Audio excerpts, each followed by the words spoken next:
am thrilled to talk to you guys to talk about the amazing and fascinating world of artificial intelligence. Uh, I know AI word that everybody is talking about today. What I would say, if you just Google something, how to do this, I'm sure you pretty much easily find an AI tool online that will do it for you. Just Google something like write an article on something. You will find a tool that can write an article for you. Just Google something to turn a black and white photograph into a color one. You will find a tool for that. Today, there is an AI tool for everything. Maybe tomorrow we'll have an AI delivering a topic on non-AI things here. God knows. But yeah, so it was not like this always. So today we are here to see the journey, to experience the journey of artificial intelligence from a century ago till today. And we are about to see what is coming up next for us. So, are you interested in that? And yeah, there will be a lot of movie references for you guys to cheer up. I'm not going to bore you for sure because the auditorium called as Raj Kapoor Auditorium. How can we miss that?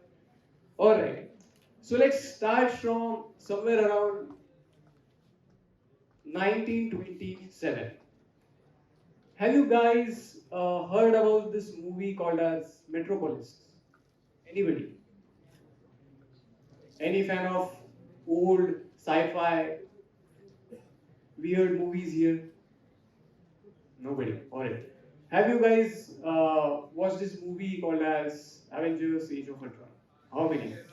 Can we have the hands up? Everybody. You guys are now? You are not Marvel fans, no? Alright. So in this movie Age of Ultron, who was the Ultron? What was that guy? It was an AI. It was a robot, right? And if you see this in movies, majority of the artificial intelligence is shown through a humanoid form of a robot. Is it right? But do you see today humanoid form of robots anywhere? We don't, right? There are no robots walking on the streets. There are no robots driving the cars, right? But still we have artificial intelligence. Still we have robots. But the reality is different from what we see in movies. Or in other words, I would say reality is different from what it has been portrayed to us. A decade back, a century back. Look at this guy. There is a robo guy, it's completely mechanical thing, and another robo just falling off something, lifting his feet up in the ground. So in movies, in the era of 1920, 1930, all the movies tried to depict robots where they all mechanical. Some of the robots were driven by diesel. Can you believe that? Robot with a silencer back of it and throwing some hair out of it. It was like that. People were showing flying cars with a seat belt. I mean, come on. You guys can have flying cars and still need seat belt. But yeah, that was how it was because seat belt was invented back then and it was a cool new thing for them, like ChatGPT for us. But the robots were always shown a dumber version of a human, a childish kind of a thing which always mess up with all the tasks every single time and maybe just succeed doing one task of the hundreds that is given to it. That is from 1930. So people back then, a decade ago or a century ago watching these movies were always thinking of 2030 or 2020 is gonna be like this, gonna look like this. Does it look like this today? No, right? Let's move a bit ahead. Alright. Okay. So let's move a bit ahead in the time. Do you know who that thing is on the left hand side? Sophia. Who is Sophia? Can anybody tell me? First humanoid robot. Okay. So Sophia is the first humanoid robot who also got citizenship in which place? Dubai. Many of us may dream to get a citizen of Dubai or just to be there once, maybe like a traveler. This thing got a citizenship, free citizenship in Dubai. And what the thing is gonna do with that? Not gonna roam around in Dubai in Lamborghini, right? But yeah, that's the era where people were trying to depict us. This is many more years ago when people were thinking, at last, the dream of humanoid robots walking on streets is coming true. People, when the Sophia was got announced as a citizen of Dubai, were thinking like that. In 5 more years, we'll have more of Sophia. Maybe we will have John or some other guy walking around the street who's a robot and a citizen, maybe doing some job, playing some other games with other human players in a stadium, maybe playing football or something. People were dreaming like that because it's been portrayed like that. Sophia is still there. But then you look at the other pictures. Now you look at the top right picture. There are two robo arms. There is no humanoid form to it, but just two arms trying to solve something, a Rubik's cube. You know, there are numerous videos on internet of small, like kids and children solving the Rubik's cube in seconds. Yeah. When we look at that, if I give a Rubik's cube to everybody in this hall, including me, and give, let's say, 30 minutes, I'm pretty sure 90% of us are not going to solve it completely. But if you look at this thing, it solves it, it breaks all the records. It solves the Rubik's cube in seconds. Now look at the picture, the last picture, the third one. What is that is? It's traffic management system. Analyzing the number of cars there and then deciding for how long the red light should turn off and how long the car should stop there so that other cars from the other way of the road should pass. Do we have anything like this in Pune? No, right? Sometimes you will see that there is a red light and there are 0 cars in there. Nobody is there. You are stopping for nobody to pass. Maybe nobody that you can see at least. But yeah, that's how it is. We have the technological advances, but these are being portrayed to us. We don't have them today yet in our everyday real life. Let's go ahead in time. Now, look at this guy. You all must have watched the movie Terminator. Okay, so the Terminator is basically a killer robot who wants to kill all of us and rule the entire planet.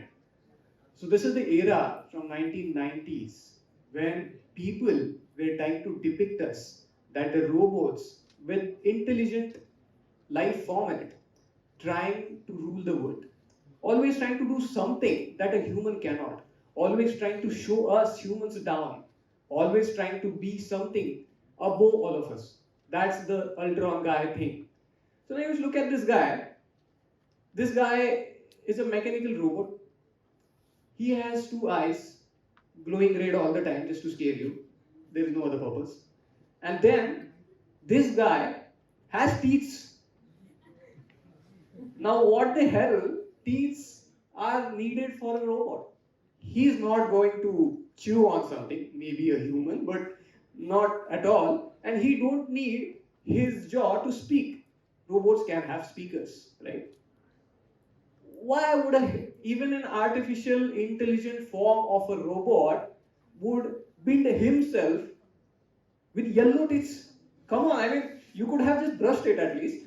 But yeah, like people were always trying to dip something to us that you found interesting, fascinating, and then also scares you. Okay. Now let's come to the ground a bit. Let's come to today from our past. Now look at this. Today, whatever we have seen till now in all these slides is not something that we have today. Is not something that we use today. I know there are, like, if you have seen older movies, they always shown you a robot driving a car. Today, we have a car drive itself. Why would you need, and you already have an entire machine which weighs a ton and has a lot of electronics in it, and still have another machine occupying the driver's seat just to drive that car. Today you have cars which drive themselves, freeing up the driver's seat, putting up extra passenger in that car, saving economy, making more space per car, right?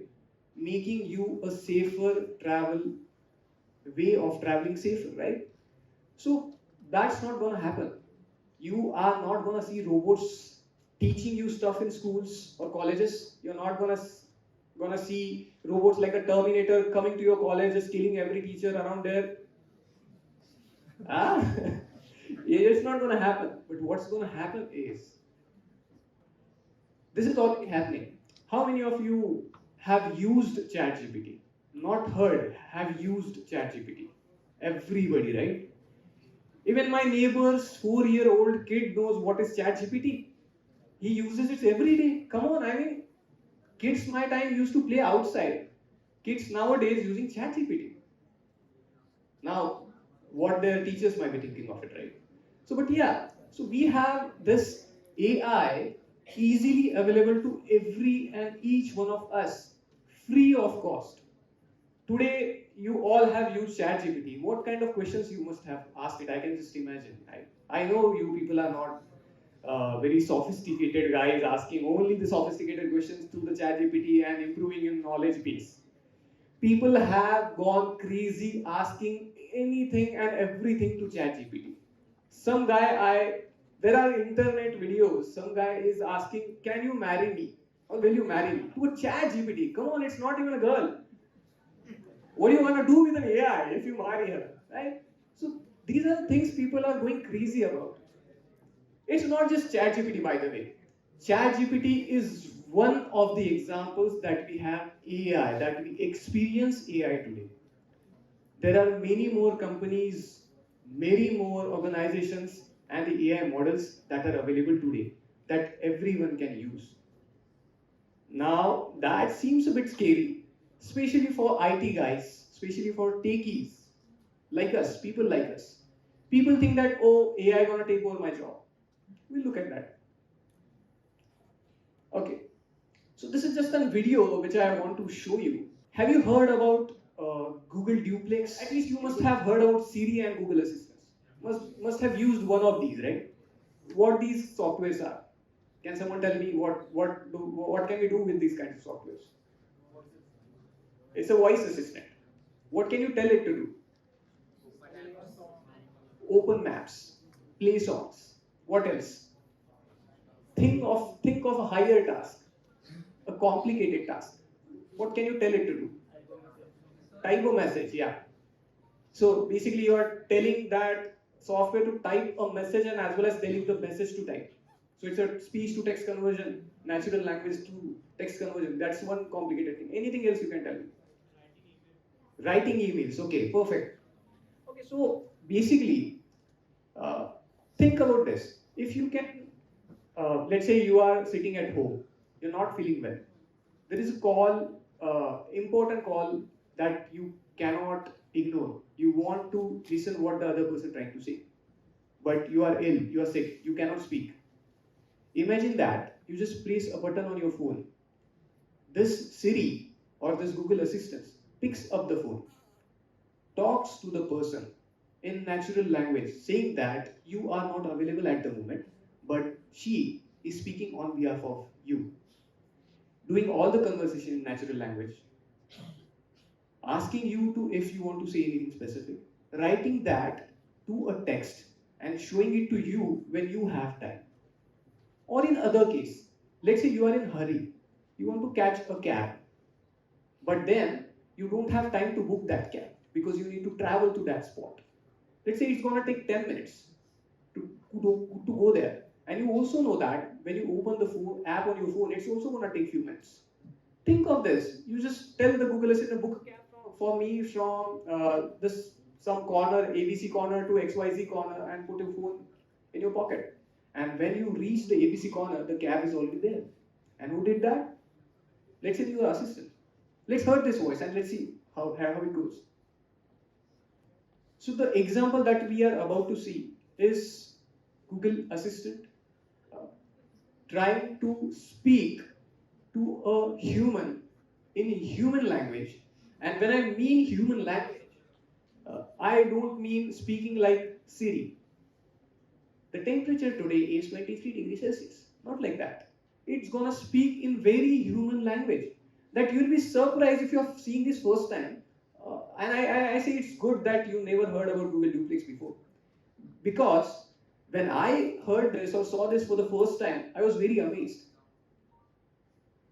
I bet you all should be amazed as well. So how can I help you? Hi, I'm calling to book a woman's haircut for a client. I'm looking for something on May 3rd. Sure, give me 1 second. Sure, what time are you looking for around? At 12 p.m. We do not have a 12 p.m. available. The closest we have to that is a 1:15. Do you have anything between 10 a.m. and 12 p.m.? Depending on what service she would like. What service is she looking for? Just a woman's haircut for now. Okay, we have a 10 o'clock. 10 a.m. is fine. Okay, what's her first name? The first name is Lisa. Okay, perfect. So I will see Lisa at 10 o'clock on May 3rd. Okay, great. Thanks. Great. Have a great day. Bye. So, how awesome was that? You heard about this, right? You saw how that the thing on the left side was Google Assistant. It's not really Google Assistant, it's called a Google Duplex. It's gonna be a part of Google Assistant. Everybody sitting in this room will have this update in few years, maybe 1 or 2 years, or maybe sooner, whenever Google plans for it.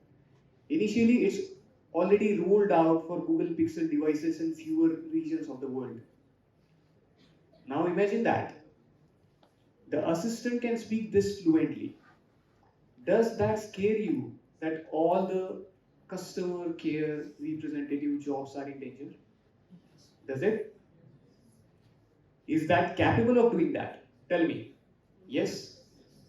If AI is able to write the messages, write the emails, write the blogs, articles, convert a video to a textual summary, summarize the entire video for you, summarize an entire movie for you, 3 hours movie in 3 minutes, the potential is unlimited. But then we wonder what is there in AI world for me, an everyday Joe? What is there for me? Let's say I'm not a technical guy. I'm not a super busy person who don't have a minute to pick up a phone and speak to the other person. Everybody is not like that. We have time to use our phones, or we have our most of the time to use our phones today. But then, what is there for me? What's there for me? Or what I would say is, what's there for us? So now let's consider how useful, super useful AI could be. Think of this. Think of an ambulance with a very serious patient in it, coming from a road in Pune. Now imagine that is happening in Pune. You know that patient is going to die. Let's assume that patient is coming from, let's say there is a very critical rare disease which can only be cured in Loni Cardo. And the guy is coming from Balewadi. Okay? It took us 2 hours, normal people, to get here without an ambulance. Now imagine what that guy in the ambulance would do. Let's say it's 10 o'clock in the morning or 9:30 in the morning. Everybody going to college and jobs and whatnot. That patient is going to die. And even to bury that guy, you'll still have to travel the rest of the 2 hours. Right? Now think of this. It was actually an ambulance when we came to this place. It was an ambulance jumping on the horn hard. Nobody was able to move. Even we wanted to give sight to that ambulance, we were not able to move because there was no space, and we are not the bus driver from Harry Potter movie. Shrink it. It doesn't happen like that. There was no space at all. But if we knew that as the ambulance is coming there, before we heard the sound of the horn, we could have made something and made a lane available for that ambulance. When that ambulance was trying to get there, there was no space. The ambulance guy was using a loudspeaker with the horn, telling everybody literally to move aside, it's a serious case, move aside. And then people were actually trying to move aside. Even if that may touch the other vehicle besides you, because people care for other people. They know that guy is in danger, that could be someone's brother or sister or wife or husband. But think about this, if that guy only had 15 minutes to save his life, the hospital is 5 minutes away, traffic is going to take 30 minutes, how would that guy's life would be saved, right? There are no plane ambulances, helicopter ambulances everybody can afford, right? Think of this, you already knew that before you entered that road. There is an ambulance going to pass away from lane number 2. Nobody goes on lane number 2. You be on lane number 1 and 3. Lane number 2 is free, always. Whenever there is an alert like this, that guy's life would be saved, right? Okay, think of a other situation. Let's say this guy has reached hospital. There is a doctor, the only doctor who can cure this rare disease or any kind of disease for that matter, was just came out of an 8-hour surgery, totally frustrated, not able to think of anything, just want to have a cup of tea and sit there, and just got to know that there is another 8-hour surgery that he must do right now. And that guy has just forgotten what was the name of the drug that I need to give this guy. The doctor just wanted to recall the name of the drug. ChatGPT could give you the name of the drug, but the life saving is not assured at all. And I'll give you an example why it's not right in this presentation. But yeah, think of an AI assistant who is fed with all the medical data, all the data that these doctors learn over their entire education, so that the AI assistant recalls name of every damn medicine, every damn drug or anything. You just have to ask that chat GPT or any medical GPT for that matter. Oh, there is a patient with this disease and what's the name of that drug? Let's say this is exclusively available for doctors for their medical uses. Think of this. You can save a lot many lives. You may find this funny, but today you may not know, because of unavailability of drugs or because of unavailability of drugs at the right time, many people die. Now let's forget this. Let's think about a normal everyday farmer sitting in a village. How's the life of that guy? That guy wakes up every day in the morning, goes to the field, watches over all the crops and the harvest that he has, watches over the health of these harvests, and thinks of, oh, there is an infection, I need to have that pesticide and sprays over everything. Today we all are screaming that, okay, our vegetables are so full of these pesticides and chemicals that it's not healthy to use. What that farmer would do, there would be a single crop out of those 1,000 crops having this infection. That farmer is not going to check each and every one, right? And then only apply that pesticide there. Think of a drone moving in the farm, continuously monitoring every crop and only delivering the portion of a pesticide needed for a single crop before it infects every other crop in the field. That would save a lot of time and money for the farmer and make a healthy harvest out of that farm.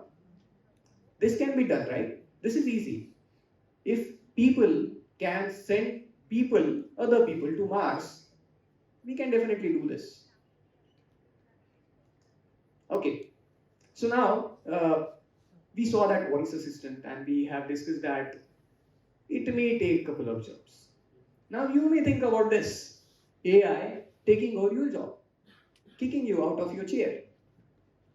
This can happen. People are very fearful about this. But trust me, when calculator was being invented, people were thinking like all accountants are gone now. Is it? We still have accountants in banks, right? When camera was first invented, people there were screaming, when you capture it, it sucks out your soul. You know this? When the first camera was invented, if you capture a picture with it, it sucks out your soul in that photograph. That was people were thinking. It's not a Dementor from Harry Potter again. It's a simple camera. Now today, a toddler knows how to take a selfie. He still has his soul, right? Whenever any new technology, groundbreaking invention happens, we get fear. We get scary, right? It scares us. And I think that should happen always. It's good to be scared. It's good to be fearful. Not to demotivate us from doing anything or stopping us from doing anything, but just to keep us in check so that we don't end up doing anything stupid in our confidence. It's good to have fear and it's good to have opposite opinions always. And my friends, artificial intelligence is one of these powerful technologies that must have the opposite opinions. Okay, I have this very stupid yet simple question for you guys. Tell me, if I have a 10-liter bottle and a 5-liter bottle, and I have a bucket of water with me, I want to just measure 5 liters of water, exactly 5 liters of water. What can I do here? Very simple question. Fill the 5-liter bottle completely. So what you mean to say, just use the 5-liter bottle, what you are asking, right? You have the 5-liter bottle, you want to measure 5 liters. What the question is, just use the bottle, right? You know, if you ask this to ChatGPT, what answer does it give? This is the answer it gave me. See this? So it's a 4-step process first. Step 1, fill the 5-liter bottle completely. That's what we have done. But yet, it's not done. Pour the bottle from 5-liter bottle into 10-liter bottle. Now fill the 5-liter bottle again to the top. Now carefully pour the bottle of 5-liter back to the 10-liter. And the 10-liter is full now. And 5-liter is empty. Now you will left with exactly 5 liters of water in the 10-liter bottle. The remaining water in the 5-liter bottle will be 0 liters. That's how we measure 5-liter water. That's how intelligent ChatGPT is. Now think about this. The other question, asking ChatGPT about what drug to give to that guy. Think about that guy's life now. Daya aati nahi? But that's how it is. I'm not saying ChatGPT is dumb. I'm just saying that it's not intelligent enough yet. There are 3 things. So there are 3 factors when you consider any intelligent form. Intelligence, intellect, and emotion. Right? We are all 3 plus more. So what is an intellect? Solving problems, right? Answering questions, breaking down things and gathering more understanding of it. That is intellect. What is intelligence? Coming with something out of the box that nobody has ever thought of. Creating a solution without having a problem. That is intelligence. You know that people invented the MRI machine. People invented MRI machine not for medical purposes, you know that? Yes, people invented X-rays accidentally. So, inventions done without trying to solve a problem, just there is no problem, you just trying your own intelligence in the most capable way possible. That is intelligence. What we are having today is intellect. And what is emotion now? Tell me, if you have 2 person asking 2 questions to ChatGPT, one guy's question and the answer it gives, his life depends on it. Other guys is just trying to play. Who would you give preference if you were ChatGPT? The first guy, right? That where the emotion comes into picture. ChatGPT doesn't have emotions. If there is less internet connectivity here, you just shift here. Let that guy die. Who cares? Right? That's not how we think. Humans are different. And that's where I think AI may take a couple of jobs, but may invent a lot more jobs. Today, we are going into space. That's the 3rd mission India had to the moon. And you know that India sent a piece of artificial intelligence to the moon. You know about this? Chandrayaan 3 has an AI robot in it. Now, when the Chandrayaan 3 will land to the other face of the moon, nobody has landed there. So nobody knows how to walk there, what kind of obstacles we will have, what kind of soil we will have, how deep the craters would be, right? So you need some kind of intelligence to that machine, for that machine to survive there, to be able to substantially function well. That's where the AI came into picture. We cannot risk life of a human just trying to see the soil, right? But we can do that with an AI. Software has no life, right? We saw an Apple Watch saving life of a 36-year-old guy and many more guys like this. just because the software in AI sensed the change of pattern in the movements of heartbeat of that person.